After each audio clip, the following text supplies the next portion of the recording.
Hi friends, rose செடியெல்லாம் பார்த்தீங்கன்னா பூவே பூக்கலை, அது வளரவே இல்லை, வளர்ச்சியே இருக்க மாட்டேது அப்படின்னு பார்த்தீங்கன்னா கண்டிப்பாக அதுக்கு ஊட்டம் பத்தலை. ரோஸ் செடிகளுக்கு நுண்ணூட்ட உரங்கள் கொடுத்தா மட்டும்தான் வளர்ச்சி அடைஞ்சு பூக்கள் பூக்கும். சில ரோஸ் செடிகளுக்கு பராமரிப்பு இல்லைன்னா கூட பூக்கள் பூக்கக்கூடிய ரகங்கள் இருக்குது. ஆனால் இந்த மாதிரி ரோஸ் செடிகள் எல்லாம் பார்த்திங்கன்னா நம்ம நல்ல உரங்கள் கொடுத்தா மட்டும்தான் பூக்கள் பூக்கும். ரோஸ் செடிகளுக்கு நுண்ணூட்ட உரங்கள் கொடுக்கணும். இதுக்கு முட்டை ஓடு, இறால் ஓடு, நண்டு ஓடு இதெல்லாம் நல்லா காய வச்சு தூள் செஞ்சு இதை மண்புழு உரம், நம்ம யூஸ் பண்ணுற மண்புழு உரமோட கலந்து கொடுக்கலாம்.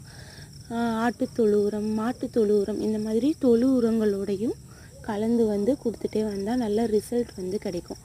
மீனோட வேஸ்டேஜ், அந்த வேஸ்டேஜை நல்லா காய வச்சு அதை நம்ம ரோஸ் செடிக்கு அடி உரமாக, செடியை கொஞ்சம் வேர் பகுதியிலேருந்து தள்ளி அடி உரமாக நல்லா காய வச்ச இந்த மீன் வேஸ்டேஜை நீங்கள் கொடுத்தீங்கன்னா கூட செடி நல்லா வளர்ச்சி அடையும், நல்ல பூக்களும் பூக்கும். ட்ரை